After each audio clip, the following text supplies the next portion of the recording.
Tornando aqui, nós começamos nossa aula hoje, dia 20 de maio, Direito Administrativo, e nessa aula nós vamos repassar o tema atos administrativos.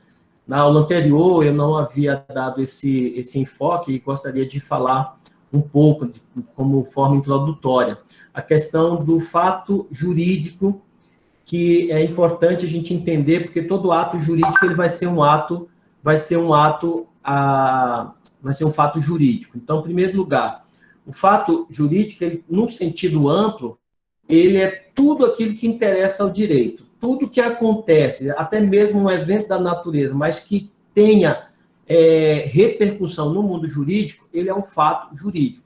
Então, no sentido lato sensu, no sentido amplo, fato jurídico. Tudo que interessa ao mundo jurídico. Então, por exemplo, a chuva ela é um evento natural, um evento da natureza. Interessa ao direito? Sim, se uma chuva torrencial veio e destruiu, né, uma plantação, e essa plantação ela tinha sido feito um seguro, nós vamos ter uma repercussão jurídica, havia um financiamento, e essa chuva acabou com toda a produção. Então, nós temos um evento natural que tem interesse no mundo jurídico. Fato jurídico, ele pode ser, nesse sentido amplo, dividido no sentido estrito, fato jurídico em sentido estrito, seria qualquer evento da natureza que tenha consequência jurídica, tá certo?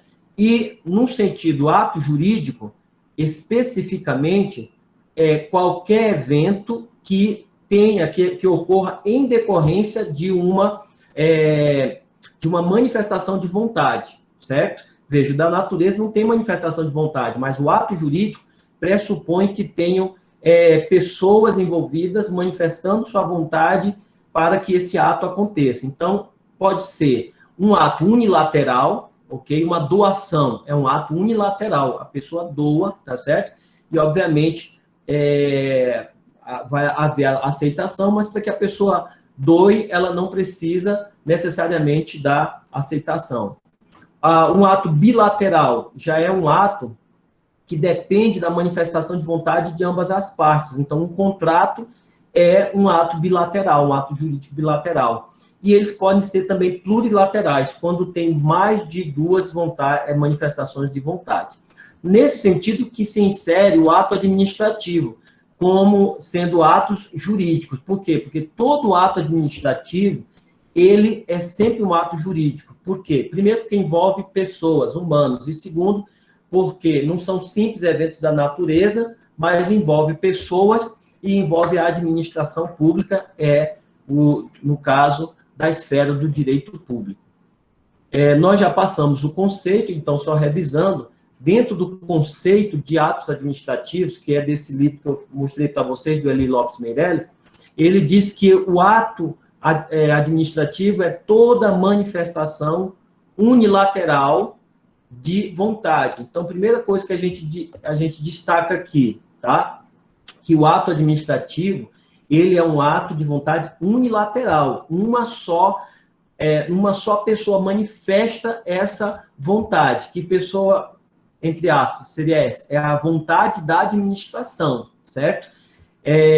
Então, a administração, quando ela age, ela não depende da vontade do administrado, certo? Então, é manifestação unilateral da vontade da administração. É possível ter uma manifestação de vontade bilateral envolvendo a administração? Sim, no caso de contratos administrativos. Então, nós vamos ter a celebração de um contrato entre a administração pública e uma empresa, uma fornecedora. Então, será um ato administrativo bilateral, no caso dos contratos, tá certo? Então, é um ato de vontade, manifestação unilateral de vontade da administração, que agindo nessa qualidade, veja, outra coisa que eu tenho que destacar, que somente a administração pública, nas suas relações, quando envolve uma relação de direito público, certo? Por quê? Vou atualizar aqui.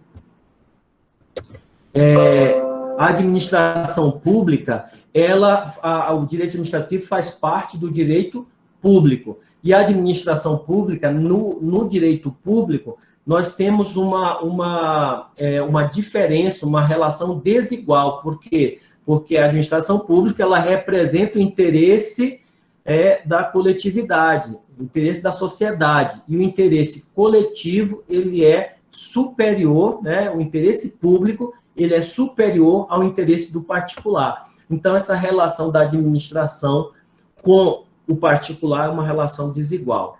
Nesse sentido, a administração, quando manifesta a sua vontade lateral, ela vai ter qual efeito, né? Ela pode adquirir, resguardar, transferir, modificar, extinguir, declarar direitos ou impor obrigações. E isso a gente vai vendo na aula de ato administrativo mais à frente, tá certo?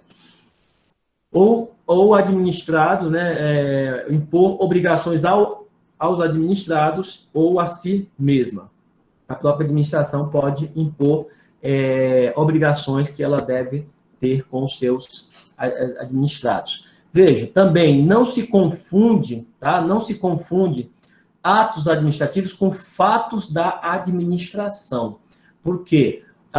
O ato administrativo, você vê aí que nós temos aí vários verbos, comandos, que vão alterar determinados estados, tá certo?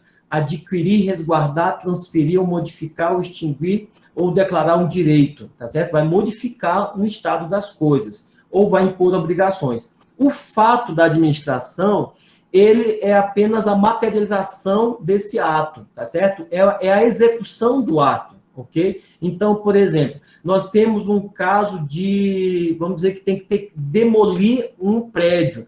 Foi que a Defesa Civil declarou que aquele prédio ele está em iminência de desabar e tudo, então foi desapropriado e vai ser feita a demolição. A demolição em si é um fato da administração, não é um ato jurídico, tá certo? O ato jurídico foi a desapropriação, tá certo? Mas o fato da administração é o trator que foi lá para começar a derrubar a casa, tá certo? No caso no exemplo que eu dei, esse é um fato da administração. Então, não confundir ato administrativo com fato da administração. Nós falamos também que esses atos administrativos têm algumas espécies de atos. Os normativos, então, esses atos normativos nada mais são do que aqueles que vão... são os atos que vão impor algum tipo de regra, tá certo? Vai impor alguma regra, esses atos normativos, eles vão ordenar, organizar os administrados, a sociedade. Então, um decreto que o prefeito, o governador, através do decreto, pode limitar, por exemplo, direitos. Então, nós temos agora, nessa época de pandemia, decretos municipais e decretos do governo, o decreto do governador declarando lockdown em algumas cidades. E aí, junto com o decreto, no decreto vem as especificações, o que pode, o que não pode, que atividades podem funcionar e são consideradas essenciais e que atividades estão proibidas de funcionamento. Então, é um ato normativo, porque ele ordena, ele impõe regras, né? Então, pode ser um decreto, uma instrução, um regimento, uma resolução, e aí temos os exemplos.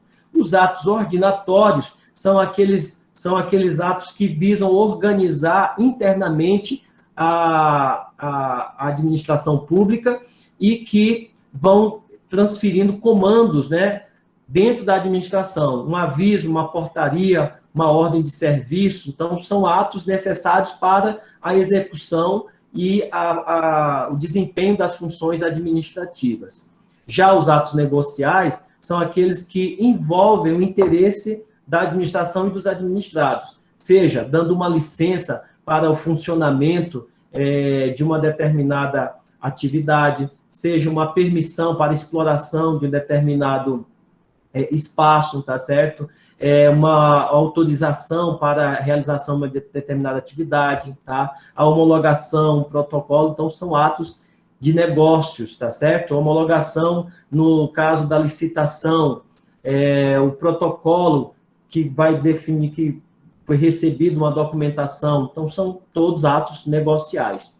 E os atos enunciativos, que são aqueles que atestam, confirmam já um direito preexistente, tá certo? Que apenas precisa de um atestado da administração de que aquela pessoa realmente tem aquele direito.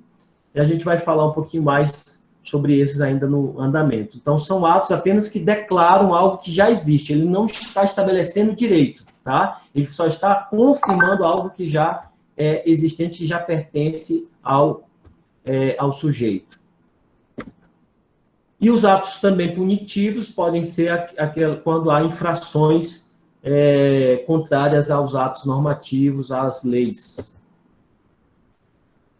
Essa é uma classificação, também fiz esse novo slide para ficar mais ampla a ideia da classificação dos atos. Eles podem ser classificados quanto à formação da vontade, aos destinatários, a sua execuibilidade, aos efeitos e a validade e existência. Então, essas são as classificações gerais que a gente vai ver uma por uma aqui. Primeira delas é quanto à imperatividade, tá certo? Não coloquei aqui, né, no anterior, imperatividade, tá? Bom, quanto à imperatividade, nós podemos dizer que um ato ele é um ato de império ou um ato negocial. Um ato de império nada mais é do que aquele ato que é uma imposição por parte da administração. Então, não depende de um consentimento do administrado. É um ato de império, porque a administração pública, tá certo? Ela tem esse poder, tá? E a gente vai ver como atributos da administração, do ato administrativo, a sua auto-executoriedade. E um ato de império vai ter que ser, senão ela vai poder usar o seu poder, né? E um outro assunto dentro de administrativo são poderes da administração pública. Então, poder de polícia, que poderá ser utilizado para fazer com que os seus atos sejam realmente realizados. Atos negociais são aqueles que dependem de um consentimento. Então, envolve a administração e o particular. Os exemplos que nós já demos aqui, como a licença, a nomeação de concursado, uma autorização para exploração de um determinado espaço, né, o uso de um espaço público, a exoneração a pedido, ou seja, a pessoa, um funcionário público pede exoneração, é necessário que a administração pública ali também se pronuncie.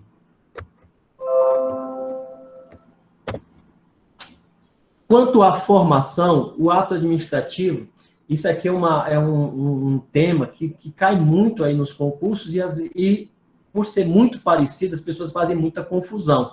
O ato administrativo, quanto à sua formação, ou seja, como é que ele se forma, ele se concretiza, ele se torna perfeito, ele pode ser simples, composto ou complexo. E o ato simples pode ser ainda singular e colegial. Agora, você imagine um exemplo que seja de um ato colegial e você fique na dúvida se ele é composto ou complexo, né? Então, essas são algumas situações que a gente precisa ter muita clareza, estudar para poder saber essas diferenças. Então, vamos lá. O ato simples ou composto? Um ato simples, quando temos só uma manifestação de vontade, é só um órgão que define aquele ato. O ato é perfeito quando somente aquele gestor daquele órgão autoriza o ato, tá certo? Então, é um ato simples. Ele não depende de um superior para que o ato seja confirmado. É um ato simples. Um ato composto já depende. Nós temos mais de uma manifestação de vontade. Nós temos mais de um órgão. Então, a gente pode dizer 2 ou mais órgãos, pelo menos, para que o ato se concretize, se torne completo e perfeito. Então, neste caso, a característica é o seguinte: no ato composto, nós temos agentes em desigualdade.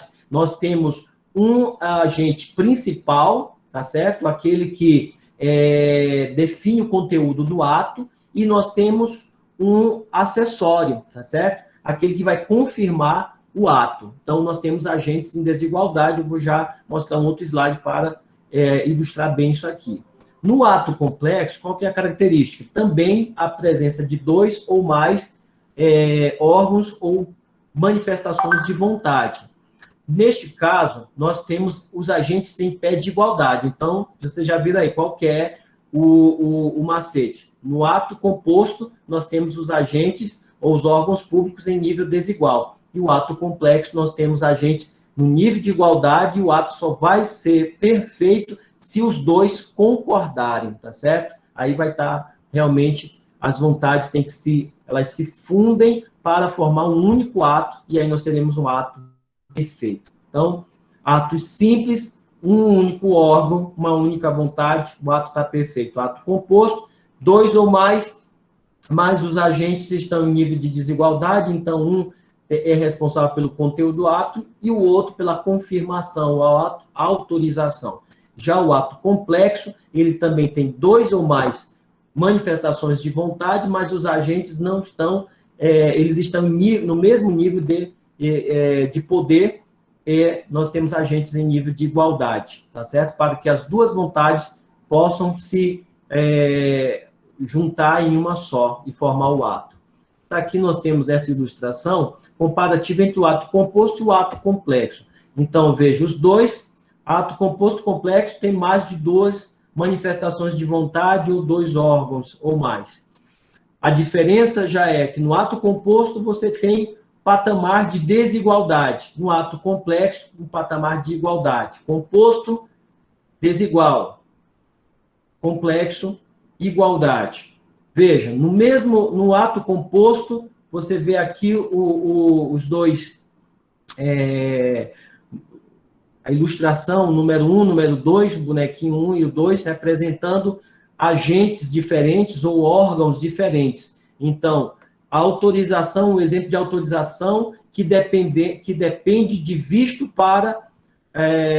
da autoridade superior. Então, nós temos o órgão número 1, ele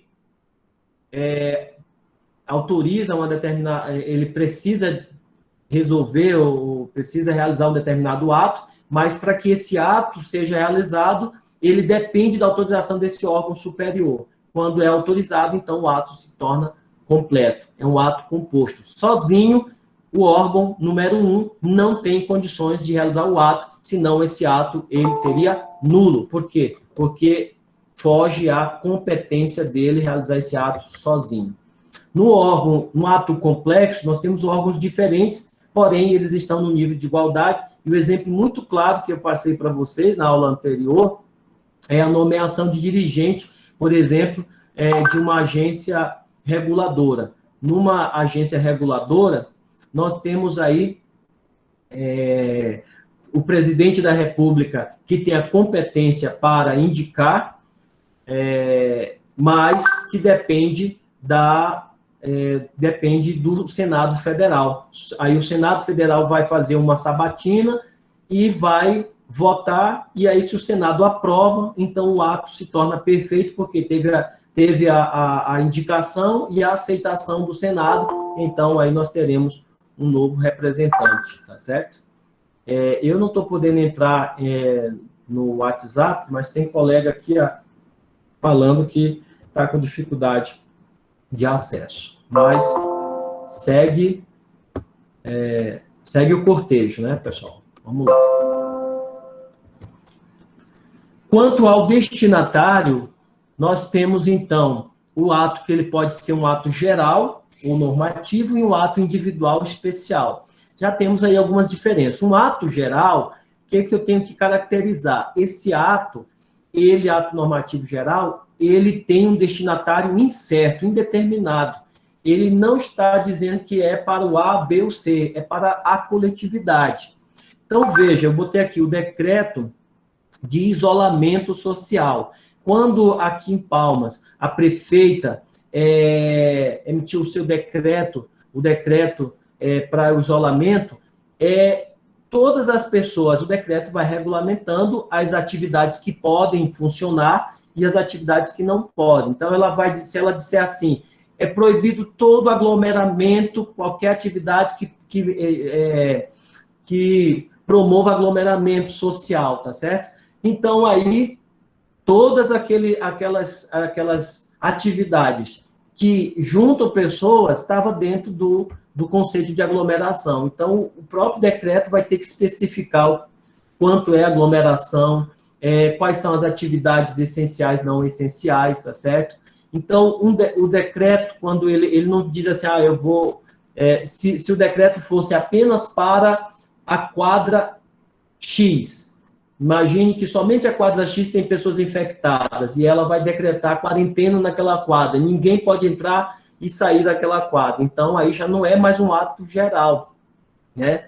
Ele já vai ser um ato individual, porque ele vai especificar quem são que vão ser atingidos pelo decreto, tá certo?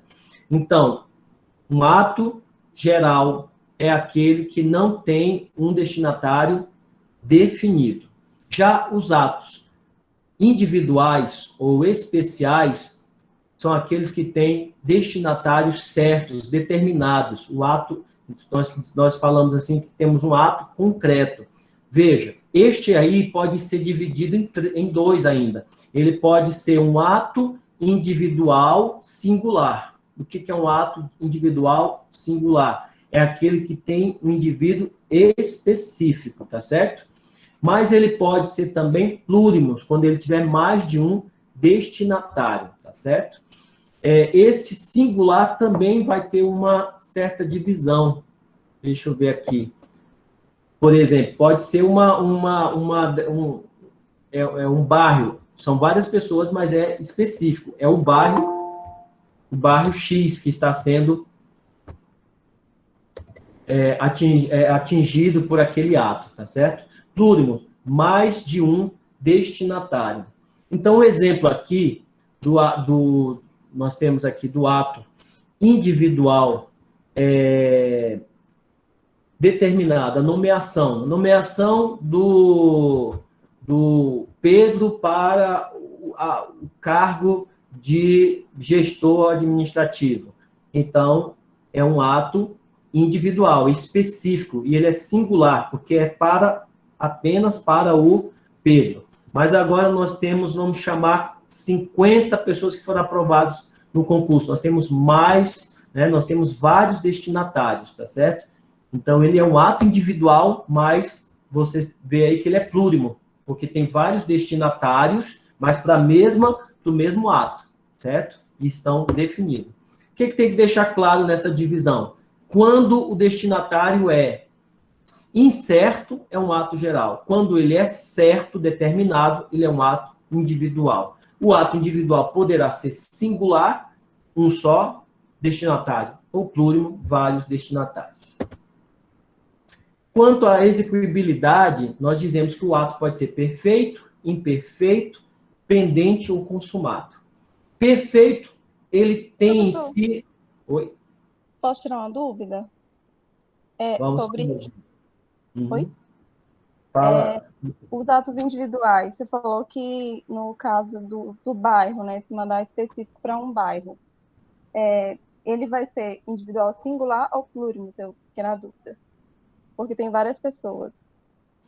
Talvez confuso esse exemplo, né? Porque a gente pode, às vezes, pensar numa coisa que é específica em vários bairros, né?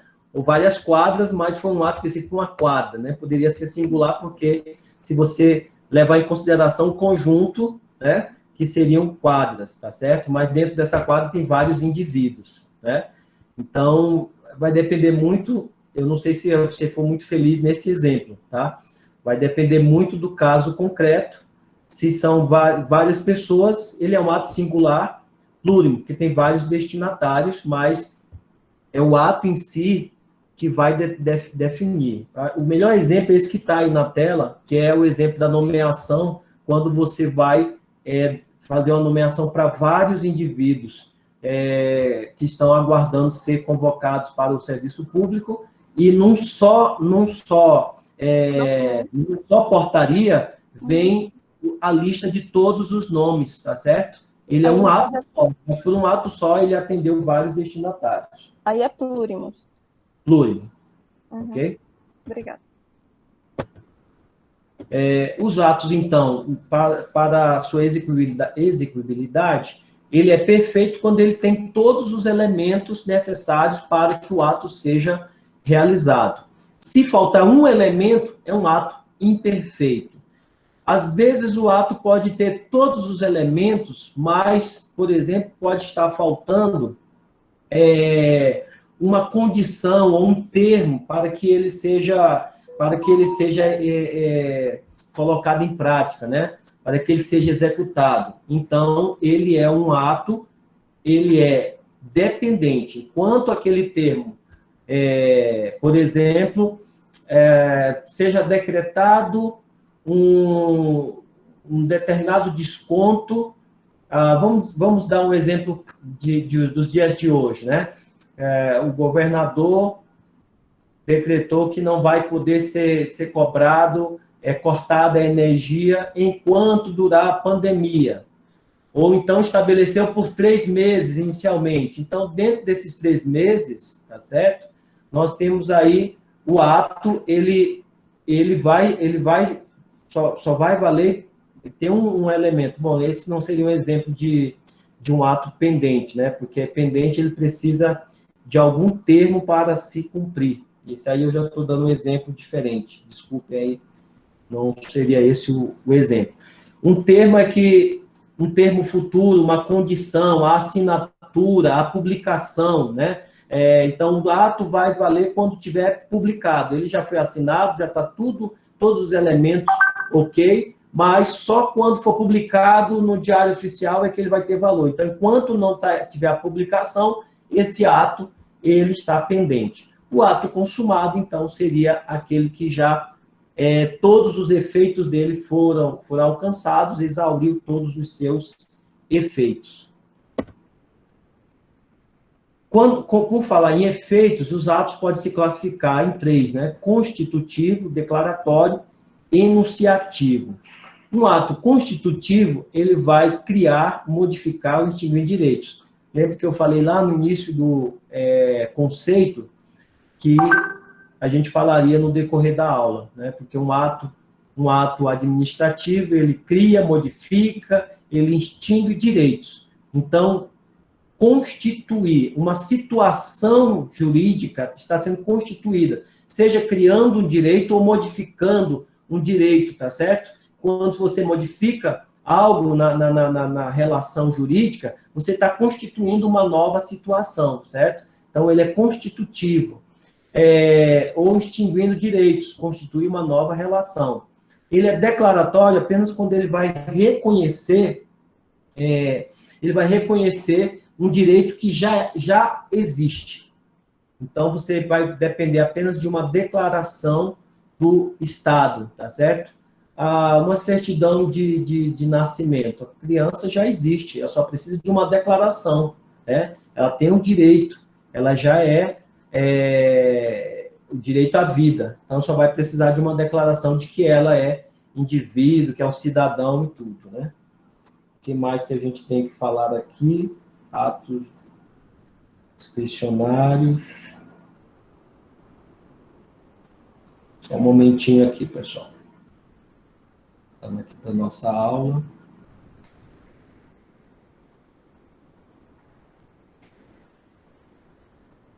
Ok.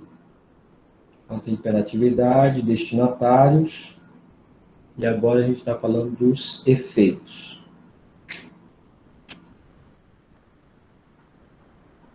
Efeitos, muito bem. Então, o ato constitutivo é aquele que a administração cria, modifica, extingue direitos. É um exemplo que eu estava procurando aqui, uma permissão ou uma autorização, tá certo? Por exemplo, vocês precisam realizar um evento público num estacionamento público, numa praça pública, tá certo? É óbvio que tem um direito constitucional de se reunir e tudo, mas preciso de uma permissão. E para permissão eu preciso da entrada lá na prefeitura, eu vou ter que atender a alguns requisitos de segurança, certo? De horários, então várias coisas. Então, a permissão está constituindo, está ali. Eu estou, nesse sentido, ele está constituindo um direito de você usar aquele espaço dentro daquele determinado horário. Então, se chegar uma outra associação, digamos que a igreja A tem a permissão para realizar um culto na praça principal de Paraíso no sábado à noite, às 19 horas, ok? Então, com a permissão, se chegar uma outra entidade religiosa, uma outra igreja, que não pediu permissão, não, a gente chegou lá e vai fazer o culto. Aquela que tem a permissão é que vai prevalecer, certo? Então, essa permissão é fundamental para que se constitua. Eu tenho o direito de realizar esse evento aqui, por quê? Porque eu tenho a permissão da prefeitura, certo? Então, outra poderá ser impedido de realizar a sua atividade porque não agiu conforme as exigências legais. No ato declaratório, é aquele que a administração apenas reconhece o direito já existente. O exemplo, uma licença, tá certo? Uma licença para, por exemplo, uma exploração de uma determinada área, certo?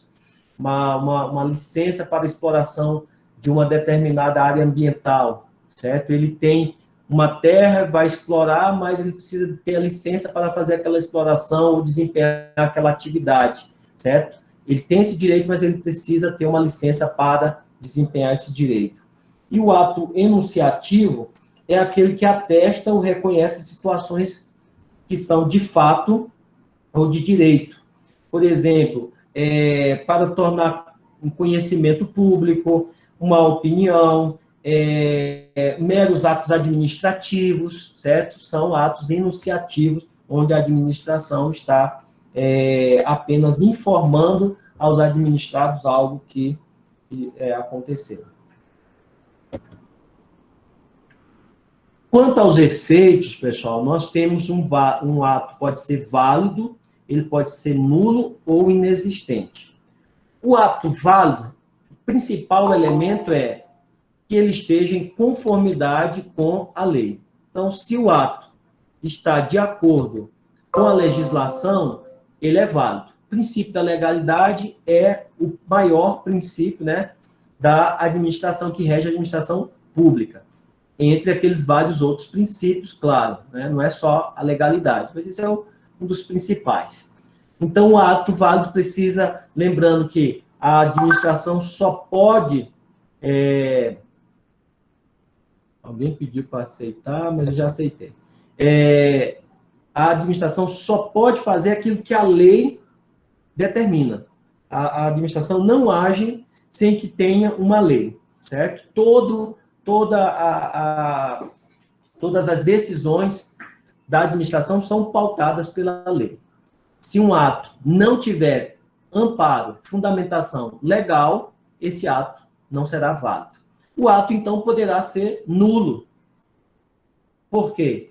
Ele pode ser um ato que é contrário ao que diz a lei. Então, se ele é contrário ao que diz a lei, ele tem um vício que nós chamamos insanável. Ou seja, não há como você receber desse ato, não há como você desfazer esse ato, né, ou aproveitar esse ato. Por quê? Porque ele é contrário à lei. Ele já nasceu, quando ele nasce contrário à lei, ele é nulo. Todos os efeitos dele, tá certo? Não terão valor algum. Então, o ato nulo, um vício insanável, quando ferir qualquer preceito legal. Dentro dessa questão da nulidade, nós temos teorias da nulidade. Nós podemos ter um ato que seja nulo e um ato que seja anulável.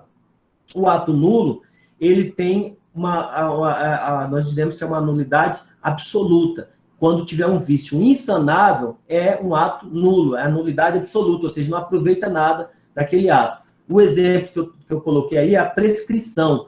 Por exemplo, se o prazo prescreveu, depois de o prazo, os prazos são legais, a lei já define o prazo. Então, se a pessoa entrou com o pedido após o prazo, o direito dela prescreveu. Se o ato for realizado depois do prazo definido, esse ato ele é nulo, certo? Ele não tem validade alguma. Agora, o ato ele pode ser anulável, tendo duas divisões. Ele pode ter uma nulidade relativa, e aí tem uma figura que a gente chama de convalidação, ou seja, seria corrigir o defeito quando é um defeito sanável. Aí nós temos uma nulidade relativa. O vício sanável, por exemplo, seria um exemplo a competência não exclusiva, quando não é só uma pessoa que tem a competência. Então, dá para que outra pessoa que também é competente possa dar aquela autorização. Não será a autorização direta seria do agente A, mas o agente B é superior e também pode dar autorização. Então, nós teríamos aí um vício que seria sanado, porque nós temos um outro agente que tem competência para autorizar. Na questão do ato inexistente, seria aquele que atesta ou reconhece a situação de fato ou de direito. O que seria, então? Apenas tem a aparência de manifestação regular da administração, mas, olha, gente, esse quadrinho aí, que está atesta ou reconhece a situação de fato ou de direito, não depois vocês desculpem, ficou o quadrinho, mas não é o texto referente a inexistente, tá certo? O que é o ato inexistente? É aquele ato que tem aparência de ser uma manifestação da administração, mas não é um ato administrativo, não chega a se aperfeiçoar como ato administrativo. Por exemplo, um ato praticado por alguém usurpador da função pública, alguém que se passou por um agente público enganando pessoas, tá certo? E aí outras pessoas podem ter pensado que por aquela pessoa que deveria ser o agente público, o ato vai ser válido.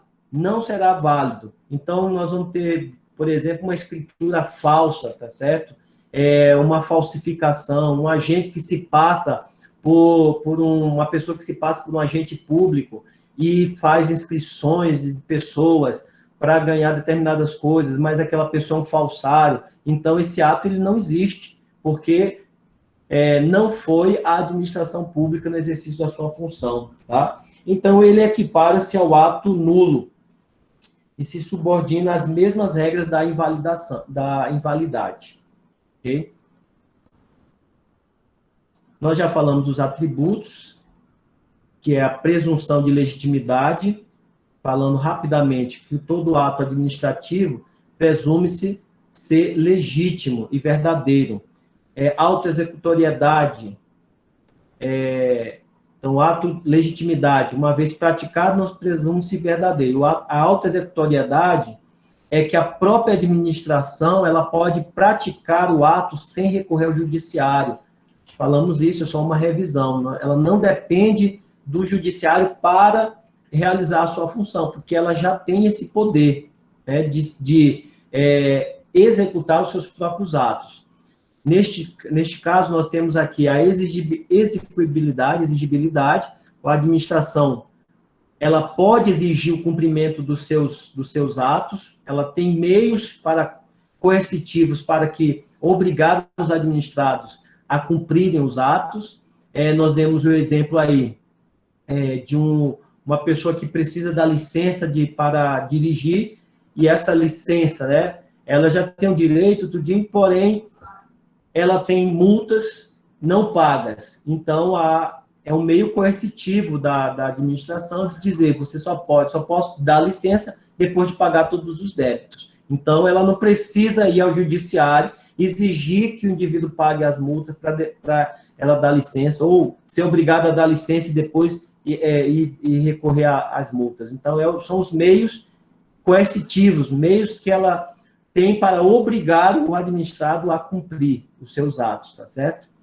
E a administração pública, deixa eu ver se eu consigo... tá aqui. A autoexecutoriedade quando a administração ela pode obrigar materialmente o indivíduo pelo seu poder de polícia, se for necessário, para que seja realizado um ato.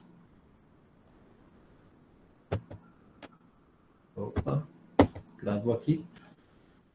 Atributos, tipicidade, quando a administração ela só atua nos termos da lei, então todo ato administrativo, como eu disse, tem que ter uma base legal e a administração ela tem que ficar realmente restrita àquilo que diz a lei.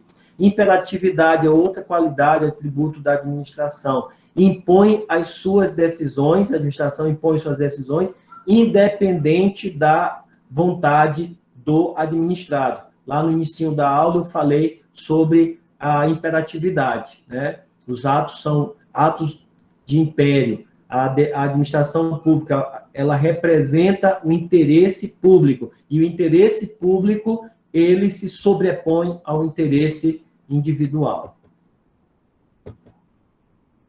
Os elementos, lembra quando a gente falou, um ato para ser perfeito, foi perfeito que eu falei? Deixa eu ver aqui.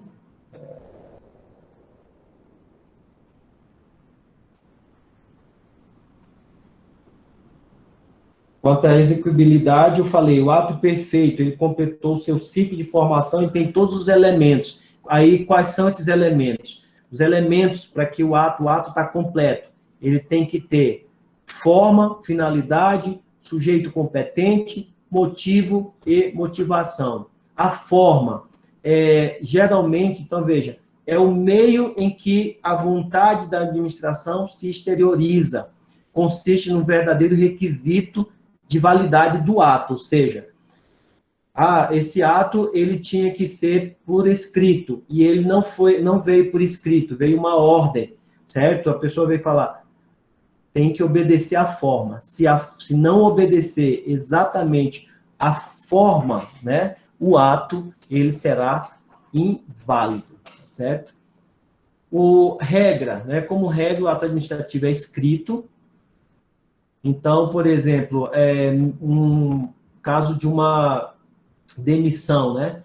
Para que um funcionário público seja demitido, ele precisa passar por um processo que respeite todos aqueles princípios, né? Da ampla defesa, do processo, devido processo legal, da ampla defesa, fazer provas, tudo. Passar por todo o processo. Depois do processo, é necessário, então, que saindo o resultado e passou todos os recursos e tudo, que saia no diário oficial. Então, quanto isso não acontecer, certo? Somente Opa, gente, minha bateria está acabando. Só um minutinho.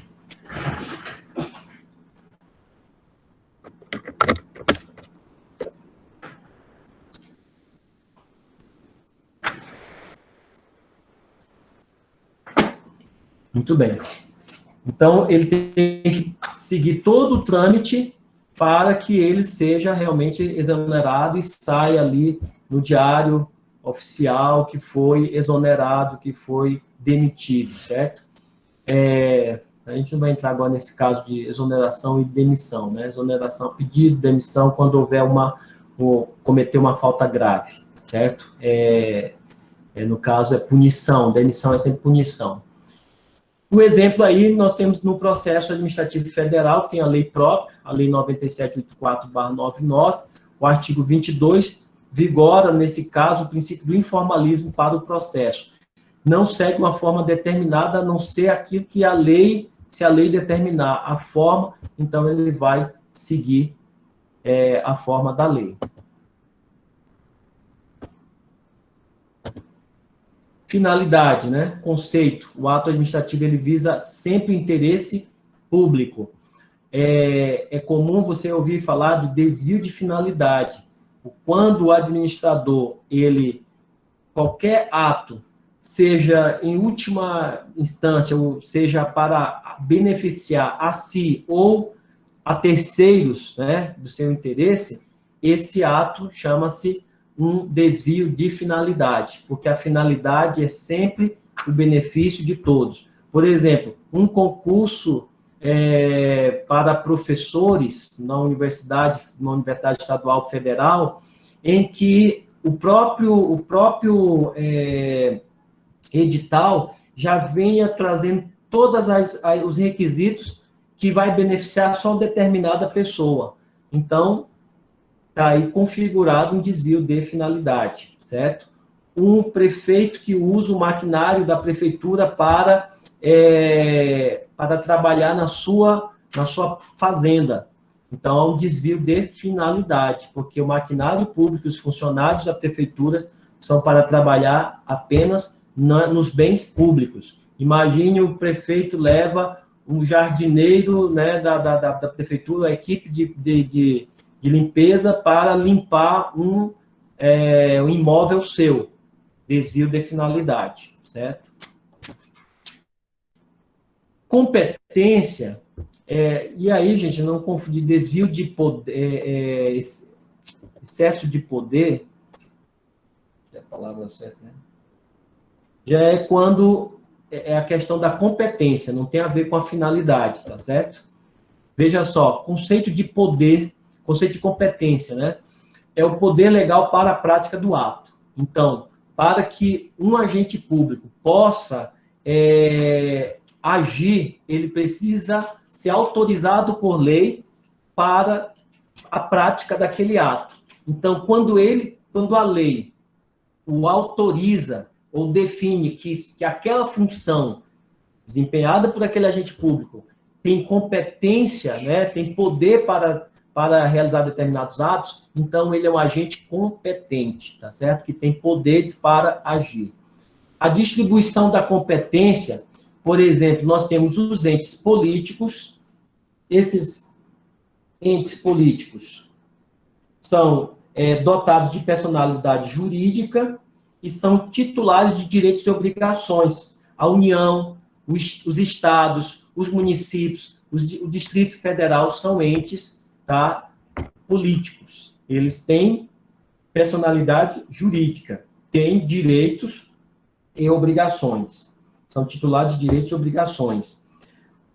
Um exemplo, a Presidência da República. O artigo 21 da Constituição vai dizer quais são as competências do presidente. E o artigo 84 também. Então, ele só pode fazer aquilo que a Constituição diz que é competência dele. Por isso que você vê o tempo todo aí o Bolsonaro com a caneta dele, dizendo que ele tem a caneta. Por quê? Porque ele tem mesmo muito poder, dado pela Constituição, pelo povo, tá certo? Então, essa discussão política toda aí, quem é que compete, é o exemplo mais claro aí de competência, de desvio de poder ou desvio de finalidade. Nós temos aí a briga entre o presidente na sua indicação na mudança de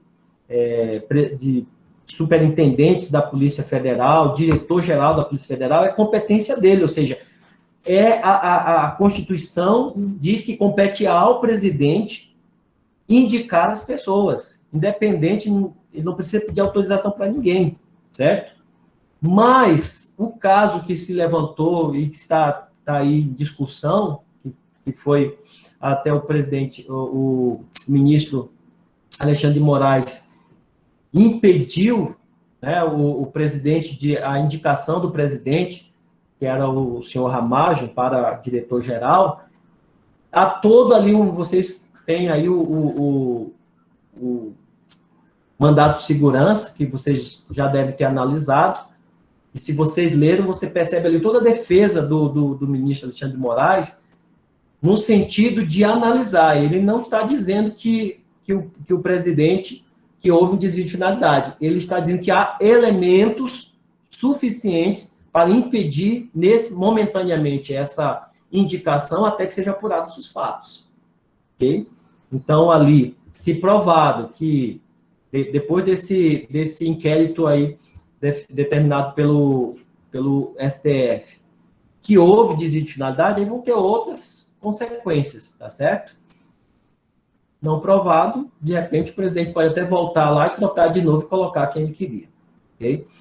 Distribuição, então, de competências, órgãos administrativos esses órgãos administrativos que são órgãos, né, tem um capítulo específico em direito administrativo sobre órgãos da administração pública, são centros de competência instituídos para desempenhar as funções estatais, certo? Nós temos exemplo de órgãos da administração, estão todos na Constituição definindo esses órgãos. Então, a administração ela pode criar. A presidência ela é um exemplo de órgão da administração, certo? Então, a lei ela determina a competência de cada um desses órgãos. Os agentes também são outros que têm a competência definida. Então, normas administrativas de caráter interno é que distribui a competência dos seus agentes. Cada órgão da administração vai ter a sua própria legislação que vai definir essas competências. Opa, apertei aqui sem querer. Característica da competência, sempre decorrente de lei, não é o presidente, o governador, o chefe do executivo, ele só pode determinar, dar direitos ou poderes a um determinado agente que a própria lei já tenha dado. Ele não pode ser apenas por interesse particular. Essa competência ela é intransferível, porque se a lei diz que compete ao fulano, ele não pode passar aquela função a outro. Ela é imodificável pela vontade do agente, o agente tem que obedecer aquilo que está na lei, e existe os casos de delegação e de avocação. Caso de delegação é um princípio da administração pública, né? Que um órgão hierarquicamente subordinado ou não, né? Ele pode, por exemplo, ele pode delegar a outro agente público, a outro órgão que exerça aquelas funções. Existem algumas vedações, né? É revogável a qualquer tempo essa delegação, então ele pode tirar, um órgão superior pode mudar uma determinada competência de um órgão subordinado para outro, de forma provisória. Existem algumas vedações legais, né? No caso, a Lei 9.784, artigos 12 e 14 faz algumas exceções. E a avocação, ela é um caráter excepcional, sempre por motivos relevantes e justificados. Somente órgãos superiores, né, hierarquicamente, podem avocar para si a competência de um órgão inferior. Ou seja, digamos que um determinado órgão não está conseguindo ter eficiência nas suas atividades. Então, o órgão superior pode assumir temporariamente aquelas funções, tá certo? Para depois retornar, organizar aquele órgão melhor, para depois voltar às suas funções. O artigo 15 da Lei 9.784/99 também tem uma orientação sobre isso, tá?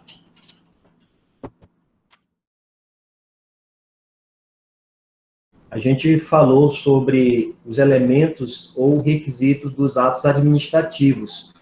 E nessa parte nós já falamos sobre a forma, finalidade, sujeito competente. E também falamos sobre motivo e motivação. Então, vou começar com uma revisão dessa parte de motivo e motivação. Lembrando que o ato, para ele estar completo, né, o ato administrativo, ele precisa ter esses 5 elementos, tá certo? Forma, finalidade, sujeito competente, motivo e motivação. Então, o ato pode ser considerado inválido quando ele não tiver, por exemplo, ele pode ser anulado quando faltar um desses elementos, porque ele não é um ato completo. A gente falou sobre motivo, e é importante deixar isso muito claro, né? Porque são palavras muito parecidas, motivo e motivação. O motivo, como escrevemos aqui, ele é um pressuposto de fato de direito que serve de fundamentação ao ato administrativo. Veja, pressuposto, aquilo que é é necessário, né? Aquilo que vem antes para que possa realmente dar validade. Então, o motivo, ele tem dois pressupostos, tá certo? Um pressuposto fático e um pressuposto jurídico. Então, fático, as circunstâncias em si, as circunstâncias, certo? Materiais, as circunstâncias reais são um pressuposto fático. E o pressuposto jurídico é o próprio dispositivo legal, né, que permite a realização do ato, tá certo? Então, isso é o fundamento do ato administrativo. Tem que ir parando aqui para autorizar a entrada do pessoal. Então, pressuposto de fato é o motivo de fato, as circunstâncias ocorridas. Quando a gente deu o exemplo de uma desapropriação, tá certo? Então, qual que seria, vamos dizer que o governo do estado deseja construir um hospital público, certo? E o estado escolhe uma área que seja mais acessível à comunidade, às comunidades carentes ali. Então, dentro dessa área já está ocupada, já tem casas e tudo. Então, qual que é o motivo? O motivo é a necessidade de atender as necessidades de saúde, certo? De promover políticas de saúde pública, tá certo? Então, o motivo é a construção de um hospital. Essas são as circunstâncias, tá certo? Ocorridas. E o pressuposto de direito. E aí vai lá que é função do Estado, tá certo? Promover a saúde, a saúde coletiva, a saúde da sociedade. Então, nós vamos ter aí os dois pressupostos. Ele vai encontrar, obviamente, o pressuposto jurídico. Mas, para que ele possa desapropriar, ele tem um motivo fático. Eu vou construir um hospital, e isso é utilidade pública e atende por finalidade, né, a finalidade do bem público. Qual que é o pressuposto jurídico? Eu vou ter que... eu tenho a lei da desapropriação, e essa lei da desapropriação, ela traz ali nos seus incisos todas as orientações de como, em que casos, né, quais são os casos que são possíveis a desapropriação. Então, eu vou, se os elementos estão de acordo com a lei, eu tenho um pressuposto jurídico. O Estado pode desapropriar para atender as finalidades, as necessidades públicas, tá certo? Então, aqui nós temos, voltando aqui, o que seria, resumidamente, uma coisa importante a se destacar, a ausência de motivo ou a indicação de motivo falso, ele vai ter uma consequência, que vai ser a invalidade do ato administrativo. Então, veja, nesse mesmo exemplo, que o Estado vai desapropriar para construir um hospital público, tá certo? Ele tem o embasamento para desapropriação. Todos os elementos estão de acordo com a lei, tá certo? O Estado segue todos os processos, os trâmites legais. Mas, depois de desapropriar essas áreas, o Estado não constrói ali um hospital, tá certo? E o Estado, toda aquela área que foi desapropriada, o Estado depois vem digamos que venha a fazer um loteamento e vender esses lotes, porque ali próximo vai ser construído um shopping, e aí acaba favorecendo a determinados particulares. Então, o Estado, ele tinha um motivo, e esse motivo não era o verdadeiro motivo, certo? E aí eu digo Estado, ou seja, o gestor público, tá certo? Ou o chefe do executivo estadual. Então, essa desapropriação, esse ato administrativo que foi a desapropriação, ele poderá ser anulado exatamente por quê? Porque o motivo pelo qual ele foi autorizado não é o motivo real, ou seja, não havia a intenção de construir um hospital. Então, esse é um exemplo que pode ser tantos outros exemplos, que o motivo ele precisa ser verdadeiro para que o ato seja válido. A motivação, como já dissemos, ela vai ser exatamente a justificação desse pronunciamento tomado, ou da decisão tomada em relação ao ato administrativo. Essa motivação, pessoal, ela se relaciona com a própria forma do ato. Ela é a exposição formal do motivo, certo? Então, eu tenho um motivo. Lembrando, o motivo tem dois pressupostos, um pressuposto fático e um pressuposto legal. Agora, a motivação vai ser a exposição desse motivo, tanto dentro dos seus aspectos práticos, circunstanciais, reais, quanto nos seus aspectos legais. Então, ele vai vir através de um decreto, essa motivação vai ser formalizada através de um decreto, através de um documento do Estado, de uma licença, ou seja, essa motivação ela vai ser explicitada nessa formalização do motivo.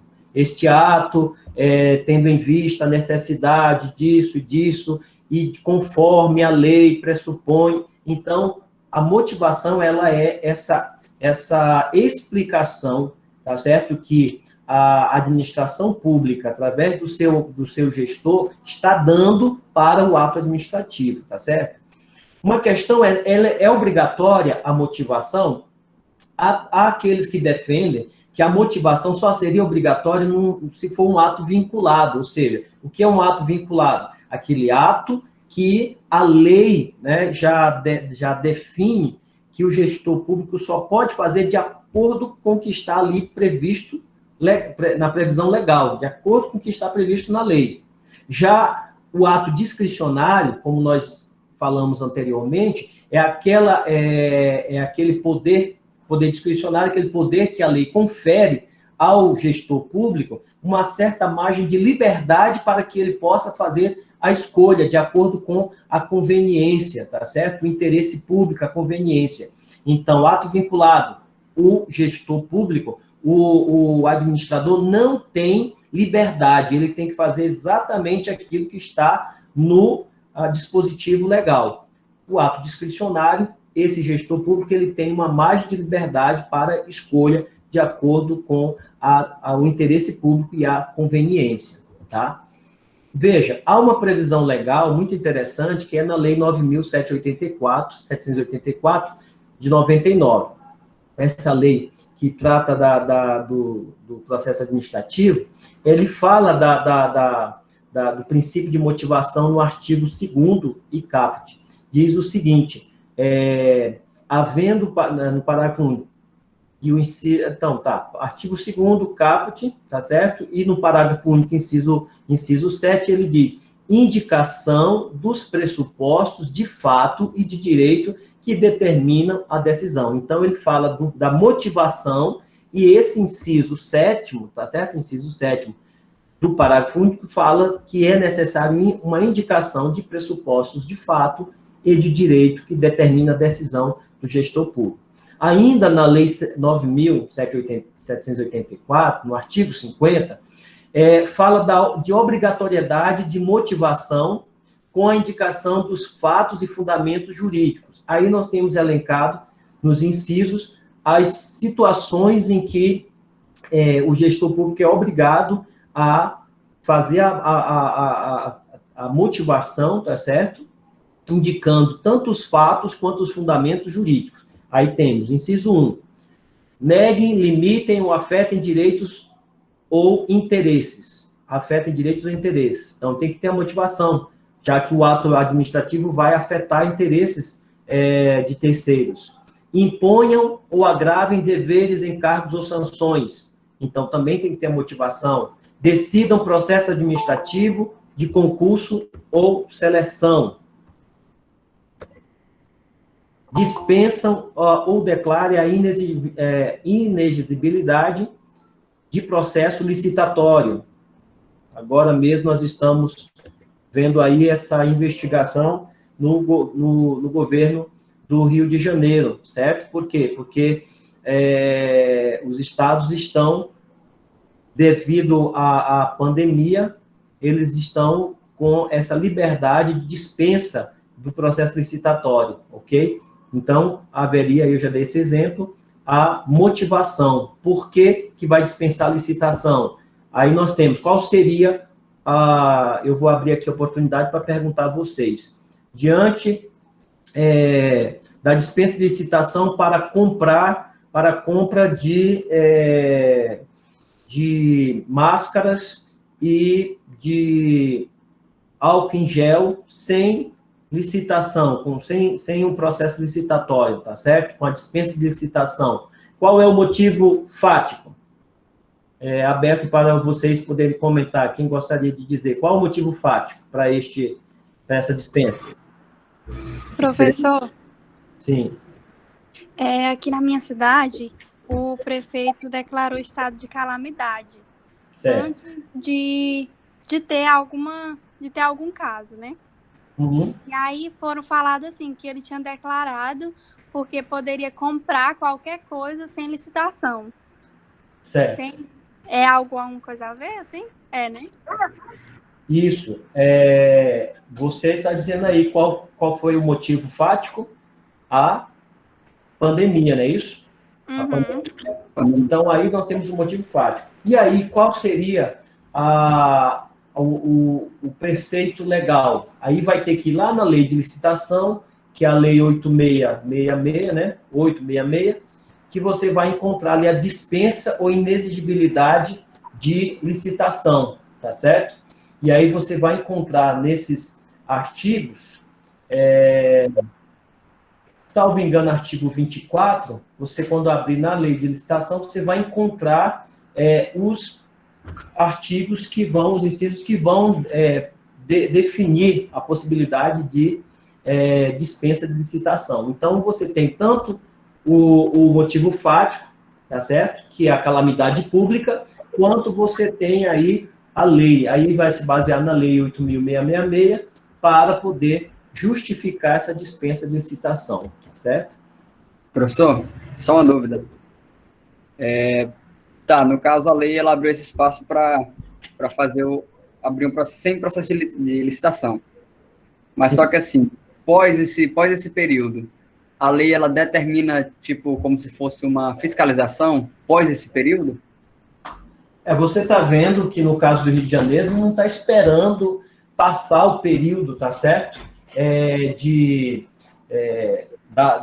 cessou a calamidade pública, não. O Estado ele já pode, se já há indícios de que está sendo feito algum tipo de desvio, de abuso de poder, então já pode ser feito o inquérito, tá certo? Já pode ser feita a apuração, tá? Ok, professor. Agora, quando no artigo 24 da lei 8.666, inciso 4º, diz o seguinte: nos casos de emergência ou de calamidade pública, quando caracterizada urgência de atendimento de situação que possa ocasionar prejuízo ou comprometer a segurança de pessoas, e somente para os bens necessários ao atendimento da situação emergencial ou calamitosa, preste atenção, e para parcelas de obras e serviços, ele vai dizer em que situações pode dispensar, que possam ser concluídos no prazo de 180 dias e ininterruptos, contados da ocorrência da emergência ou calamidade, vedada a prorrogação dos respectivos contratos, tá certo? Então, veja, a emergência, ela se caracteriza pela urgência de atendimento da situação, tá? Então, aí, o importante é vocês, nesse momento, identificar o seguinte, que o motivo, ele se baseia em dois aspectos, o motivo fático, pressuposto jurídico. Pressuposto fático, você conseguiu detectar a circunstância real, tá certo? Que vai motivar aquele ato. Qual é o ato? Dispensa de licitação. Qual é o pressuposto jurídico? De acordo com a lei 8.666, artigo 24, inciso 4, tá certo? Você tem os dois pressupostos e esse ato é válido, ok? Agora, se não tivesse uma lei, e se a lei, ou tendo a lei, mas a lei não tivesse uma previsão de dispensa de licitação, Então, o gestor público não podia só alegar o motivo fático, tá certo? Ele precisa se amparar na lei para que ele possa justificar. Ou seja, a motivação, ela tem que ter esses dois elementos, esses dois pressupostos. Faltando um deles, tá certo? Esse ato não vai ser validado. Tá ok, pessoal? Tá compreendido? Pode perguntar outra coisa, professor? Sim. Nesse caso aí, lá do Rio de Janeiro, devido a essa investigação, fica suspenso o período dele fazer compra sem licitação ou ele continua comprando? Não, ele vai continuar comprando. Está sob investigação. Não foi declarado nada ainda, tá certo? Há uma suspeita, há uma investigação. Obviamente, por exemplo, pode ser que o Ministério Público peça, imagine que a situação clara lá seja a construção de um hospital de campanha, tá certo? E o hospital de campanha está sendo construído, mas há indícios de desvio de dinheiro.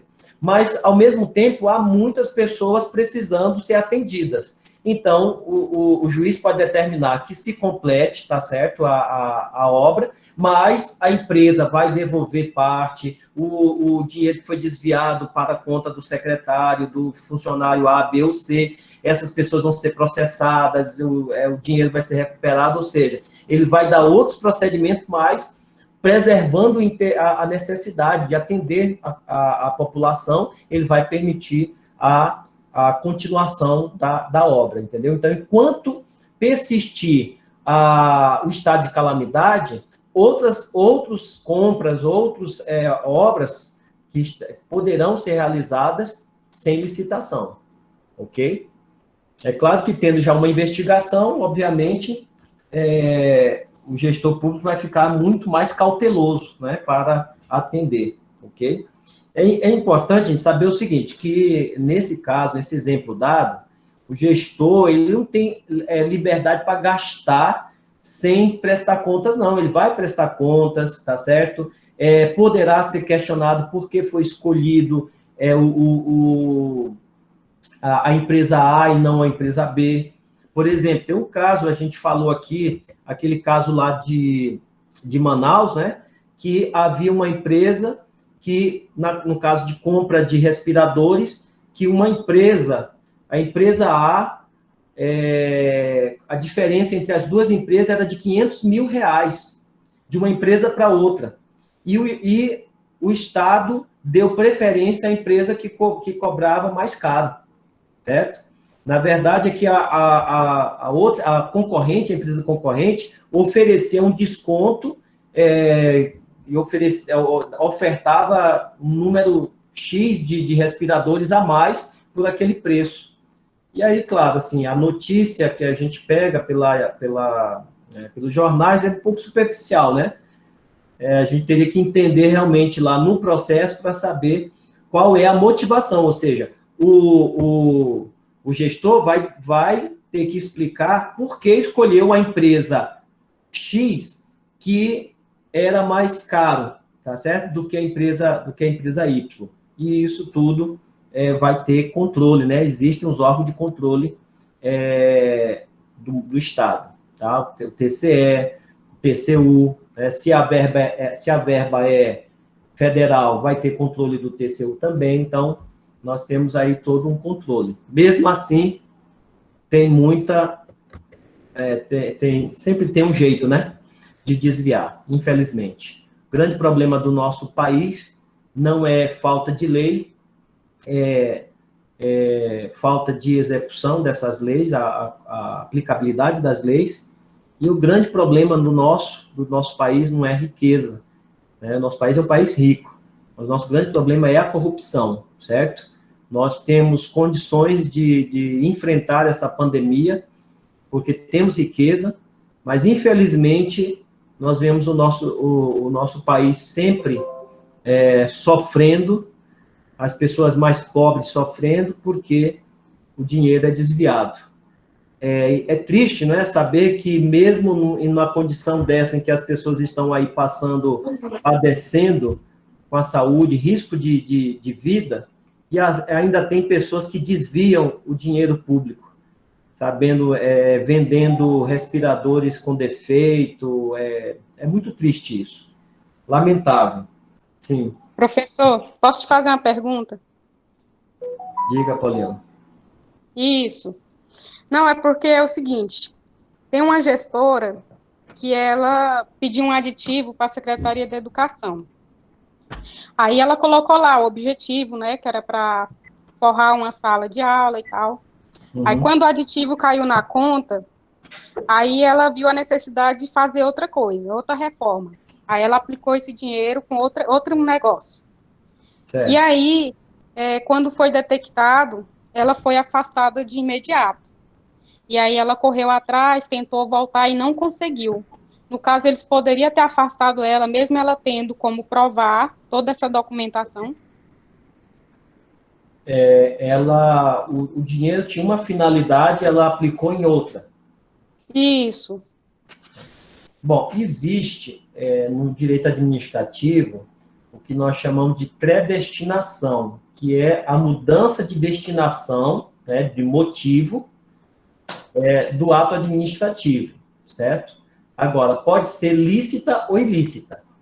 Ocorreu uma predestinação, uma mudança de destinação, mudança de motivo. Agora, Isso. ela vai ser afastada, ela vai responder o processo administrativo e é o final do processo administrativo que vai dizer se ela agiu de maneira lícita ou ilícita, certo? Se ela agir de forma ilícita, ela vai ter as punições de acordo com a gravidade, de acordo com a posição que ela exerce. Então, haverá as punições. Ou será absolvida e retornará ao cargo dela. Tá certo? Continuando, então, pessoal, nós vamos falar aqui rapidamente. Diferença entre motivo e motivação. Resumindo, seria a motivação, então, essa exposição dos motivos, que é essa demonstração por escrito dos pressupostos de fato e de direito que realmente existiram. Então, o outro exemplo que eu trago aqui no slide, para punir, a Poliana acabou de dar o exemplo, então aí, Poliana, para punir, a administração ela deve demonstrar a prática da infração. Por isso que a pessoa tem que responder o processo, tá certo? Porque é um dos princípios da administração, o devido processo legal, que junto com esse princípio vem outro princípio, que é a ampla defesa e o contraditório, tá certo? Então, são 3 princípios. Tem que ser um processo legal, tem que permitir a ampla defesa e o contraditório. E só depois é que nós vamos ter realmente o resultado. A motivação... Aí, no caso... Sim? Professor, no caso, se o processo dela, igual o processo dela está parado, quando mudar de gestor, pode ser que esse processo vá em andamento? O processo ele não pode ser parado por vontade do gestor, entendeu? O processo, uma vez iniciado, ele vai ter que ir até o final, mesmo que mude de gestão, tá? Tá. A motivação, ela, então, diz respeito às formalidades do ato, que fazem parte do próprio ato. O ato precisa ter as motivações. Então, o importante é que o ato possa ter sempre legalidade, esteja de acordo com a lei. É importante também trazer de maneira sucinta a teoria dos motivos determinantes. O que é essa teoria dos motivos determinantes? Que se aplica a esses casos, exemplos que nós demos?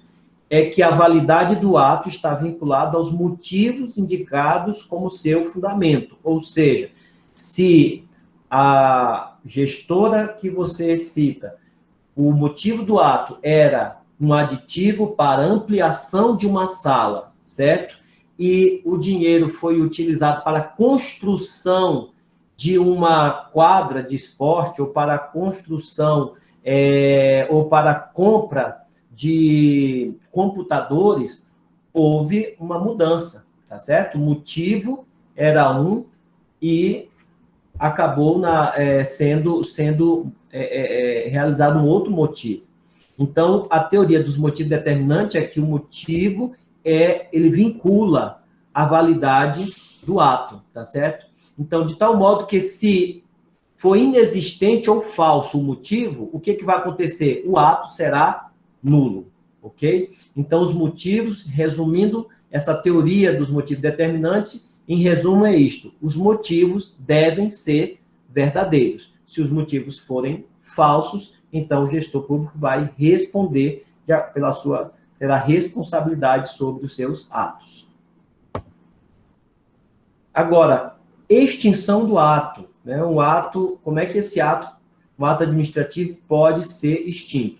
Duas formas, pessoal: por anulação ou por revogação. O ato, né, ele pode ser anulado, também chamado de invalidação, ato inválido, é a extinção ela ocorre por uma ilegalidade. Há uma desconformidade com a lei. E aí, então, está sujeito a prazo de 5 anos, ou seja, um ato considerado ilegal tem um prazo de 5 anos para ser questionado. Os efeitos, aqui eu quero trazer para vocês uma expressão muito comum no direito, pessoal, que são quando se fala de efeitos, ou seja, um ato foi praticado em janeiro de 2020 e foi questionado, tá certo? Um ano e meio depois, maio de 2021, vem a ser questionado. Decorrido esse prazo, né, de 1 ano e meio, óbvio que houve efeitos, tá certo? Houve efeitos e pessoas foram beneficiadas com esse ato, tá ok? Então, só que 1 ano depois, esse ato, ele é considerado nulo, porque ele feria o dispositivo legal, ele feria a lei. Como é que ficam esses efeitos? Veja só. Um efeito, ele pode ser chamado efeito ex tunc, quando ele retroage, tá certo? Desde do ato, tornando sem efeito tudo que foi produzido a partir daquele ato. Então, nós dizemos que é um efeito ex tunc.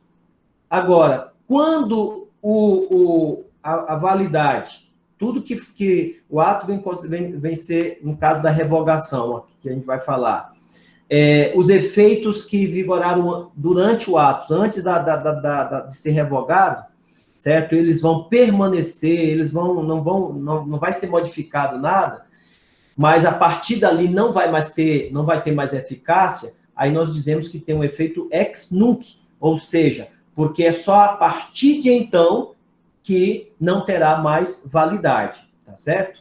Eu quero agora que vocês olhem aqui para mim um exemplo, assim, uma forma simples de vocês lembrarem dos efeitos ex tunc e ex nunc, tá certo?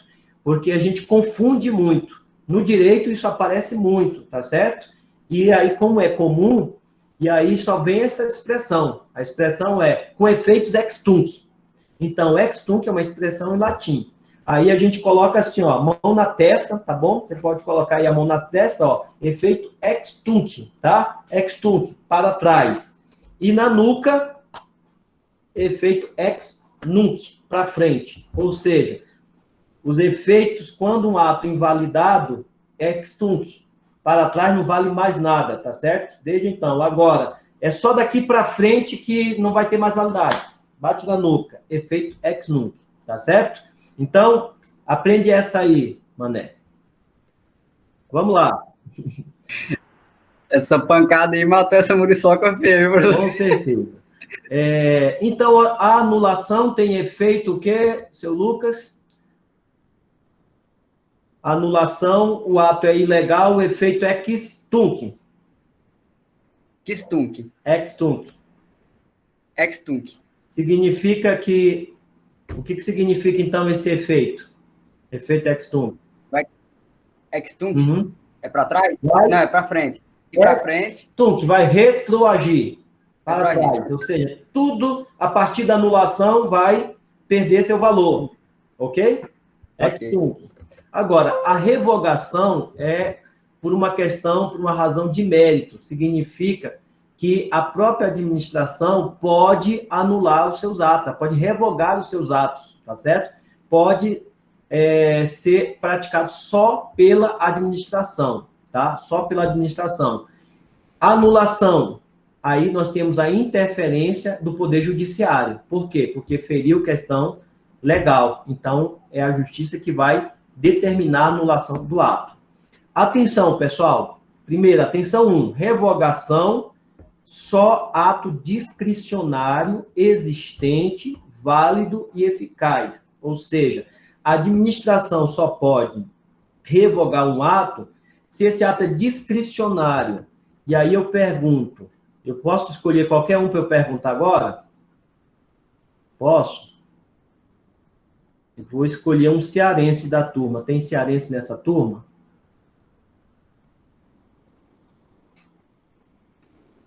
Tem ou não? Está escondido, né? Pode falar, professor. Seu Deilton, você que já é professor de Direito Administrativo, o que é o ato discricionário? Não entendi. O que é um ato discricionário?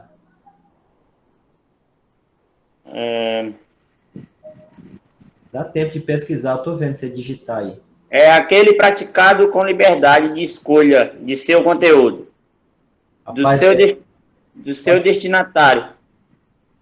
Muito bom, Deilton. Você tirou isso da sua cabeça? Ah, eu nem sabia o que era, eu ia perguntar o que era discricionário. Eu vi aqui no Google. Mas, rapaz, não foi nem na apostila. Bom, então, o ato, aqui, olha, Deilton, o que a gente está falando é que a revogação só ato discricionário. Eu falei agora há pouco. É aquele ato em que o gestor público ele tem uma certa margem de liberdade para escolha, tá certo? Para escolha, por uma questão de conveniência, tá certo? De interesse público. Então, ato discricionário, ele vai revogar se o ato, e quando eu vou escolher outra pessoa aqui, cadê o Gustavo? Tá aí, Gustavo? Gustavo Benício?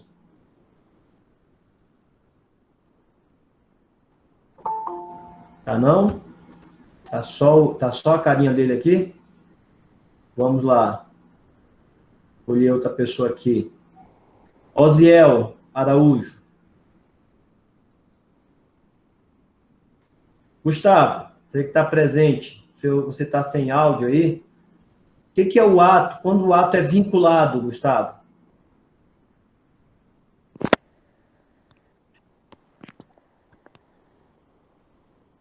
Libera o áudio aí, Gustavo.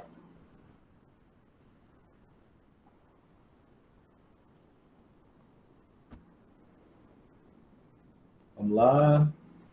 Sem áudio. Tá sem áudio, Gustavo?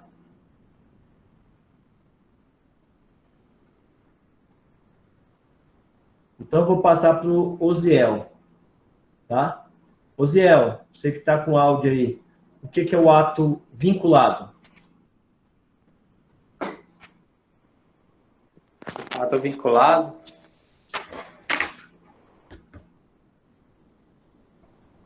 Professor?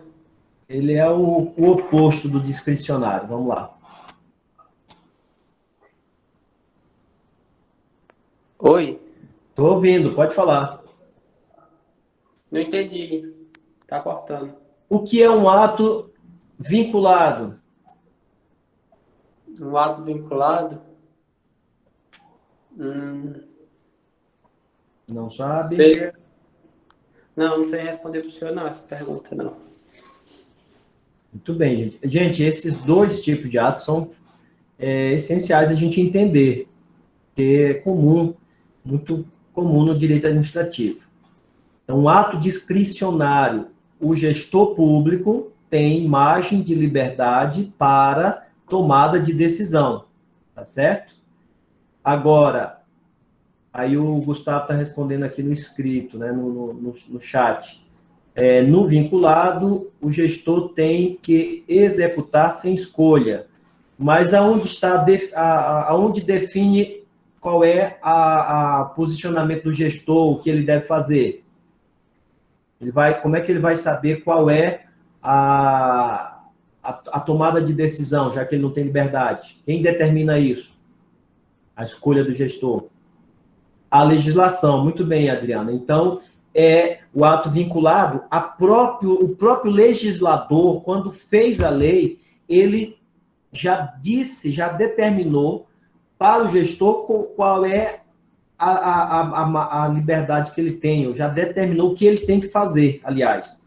Então, não deu liberdade para ele escolher.